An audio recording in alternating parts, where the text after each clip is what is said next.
What's up, guys? Peter Von Panda here. Hey, just standing outside because I want to show you my new grill. It is summertime, I guess, and you're going to start busting out all of your cooking and patio stuff. And I just picked this one up, and I'm pretty impressed with this, so I thought I'd show it to you.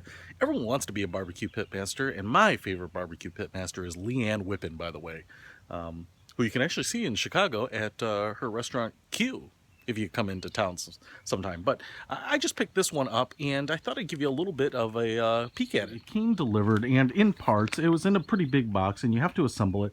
But overall, I'm pretty happy with it. And one of the big reasons is just the way it looked. So it's a stainless steel construction, and one of the cool things that I dug about this over some of the other barbecues is that it everywhere you really see it has generally stainless steel. So I'm pretty impressed because it looks pretty nice and pretty high end, whereas a lot of barbecues in that $200 or $300 range maybe have a stainless steel front panel or lid or something like that, but then they're just going to have black powder coated other finish on the rest of the pieces, and this one just looks pretty good. The sides are obviously not. This is just kind of like a painted or powder coated gray. It blends in with the stainless steel pretty well, but again, these are the sides, and this is certainly not a super high-end barbecue. This is actually from Better Homes and Gardens, so that's the brand. I'm not sure who actually manufactures it for them, but it says BHG there. Don't confuse that with Beverly Hills Golf Club. So it's pretty easy to assemble, but it does take some time. In fact, it probably took me 15 or 20 minutes just to unpack everything out of the box. It's pretty wide. I'd say it's about 50 plus inches from end to end here in terms of width. But again, the reason I got it was it has just a really big cooking surface, and when you have friends over, you're going to want to be able to feed everyone without having to do too much of a staggered cooking arrangement. So you have 4 burners in here, and the capacity here is a 32 burger capacity, 615 square inches of cooking surface. I don't know if that includes the cooking surface up here. There is the second grill. It's kind of a warming or vegetable grill, but down here you have these 2 separate grill inserts, and they are pretty big. They're good size, and they're actually very, very heavy and sturdy. And the cool thing here is even the details. They're spaced just a little bit in between where they meet, so you get a nice separation here. You don't have 2 bars pressed right up on top of each other. The grill burners themselves are covered with these really shiny stainless steel covers here, so you can see that burner bar right there, that gas bar, and then this just sits on top of in these slots on top of it, so it diffuses the heat. You don't have anything dripping right onto the gas bars themselves, so it keeps it nice and clean. You can pull those out really easily to clean them if you need to. And then there is a tray on the bottom with a single opening here. It's offset to this left side. There's an opening there, and then inside you have a tray that slides out, so you can empty your grease and etc., etc. So that just fits right back in there and stays in place, which is cool. The other cool thing here is that this upper tray is fixed. You can take it out or put it in, but it does not hinge with the lid. And a lot of barbecues, it kind of moves back and then forward with the lid, so you don't have to worry about any wear and tear or things moving around or shaking something that's cooking on this off. There is a thermometer right here on the top as well, which is pretty awesome, so you can see what your cooking temperature is. I can also tell you, it's going to be hard to tell, but the lid here is pretty hefty. It has an inner and outer wall, so it's, you know, a good ½ inch thick here, and feels pretty hefty. So it feels like a pretty quality piece. Nice heavy handle on this edge, so I think that'll insulate your hand from getting burned or anything like that. And then on the front edge here, there is a little bit of a vent. You can see these venting holes here, which is right on the front edge, that you could even bake on one of these things if you really needed to. The other cool thing about this is the starter, and it's a push button electric starter, and runs on one AA battery. You just twist it off here, and there's a spring. It kind of looks like a flashlight. You put this battery in there, and this battery actually came with the kit, which I'm pretty impressed with. There's a little rubberized collar around this switch. You screw it in, and then you just press the button, and the igniter Let me see if I can find it. It's right there. You can see it between those bars in there. If I press it here. The cool thing about this electric igniter is that on a lot of grills that I've had in the past, you have to press a little button, and sometimes they break. Sometimes they might be pretty reliable, but you have to click it, and it's, you know, it's just a nice feature on a grill at this price point. Like I said, sub $300, but over $200 depending on where you get it, that it has this electric igniter. Now, the one thing I will show you around this electric igniter that I wasn't real happy with is you can see there's some rippling of the metal.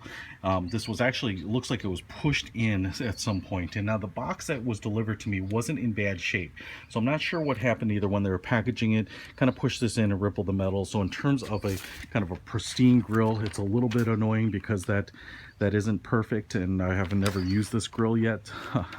So I'm kind of anal about that, but it does work. I was able to get in all my screws and everything that I needed to, and I actually did call the vendor on it, and they gave me a small discount off the purchase price to compensate me for it, because I didn't want to send it back. They also offered me a full exchange, which I just didn't want to do because I didn't want to open up another grill and go through the setup again. But so it was a small price to pay, but I'll be honest, this disappointed me, but they did make it right, at least in my opinion. If you wanted a perfect grill, that's something to consider. I don't know that that's going to be very common, but I wanted to point that out. Not everything is perfect. You do have a kind of a preparation tray here on this side. It's just stainless steel, and then you have a similar reflective tray on this side, but what you end up doing is you end up pulling this control out. It's kind of bent under here when it comes shipped. You pull it out and then you screw it on here, and then you add your knob, because this is a cooking or warming tray under here, and you can, you know, let's say you have a pot of baked beans or something that you're using. You know, keep it right here. If you're not, you can just use it for a preparation tray.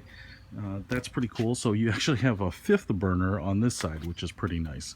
Now on the front, it's cool, these stainless steel doors, you know, and then this piece in here, which you had to install, and then this kind of front edge are all stainless steel. So when you're looking at the sucker head on, you get that really nice finished, polished, high-end stainless steel look. These doors mount inside here, just with screws, and again, you put all this together and they close and are held closed with this magnet. Now, one of the things I will say is you've got to play with these a little bit, because the screw holes are a little large and they give you a little play to line up your doors. But after I put one on, actually this wouldn't close because the end was kicked out a little bit, so I had to do a little bit of an adjustment. Not a big deal, but it's one of those things. Before you tighten everything down during the assembly, you're going to want to just make sure everything closes at least well enough that it's usable. So you have magnets that hold these doors closed, and then you have the hole cut into the bottom here where you're going to put your propane tank, and then the hose, which tees into the side burner here, will screw on to the top of your propane tank. Now I did see something that suggested that this could be fitted for natural gas. So if you have a natural gas line outside of your house, you could potentially just run natural gas with an adapter and another hose.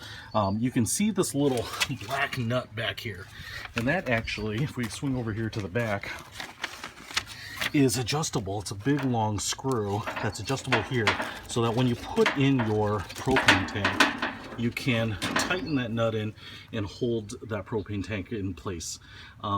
It's, you know, I've never really had a problem with propane tanks flopping around, but the stove is movable, and so if that's something you're going to be wheeling around a lot, you might want to tighten it in just to kind of hold it in place. And let me show you what I mean by movable. You've got wheels that you install on both sides here, and I'm not sure which, the ones over on this left side are the ones that move. So you do, it is movable, but just like kind of like one of those dolly hand trucks at Home Depot, these front wheels only point forward.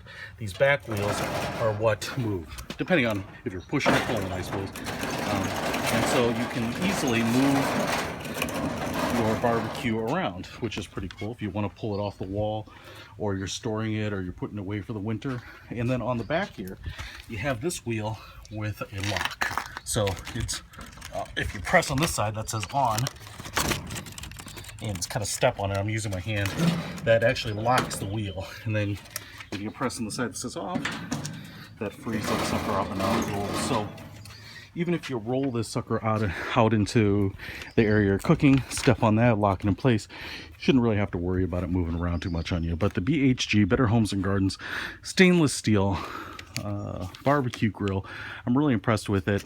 This one I got online. I'll put a link to it in the description for you, but if you're looking for something that looks pretty nice for your house, for your outdoor barbecuing needs, I think this one is going to fit the bill. Pretty happy with it overall. Peter Von Panda, out.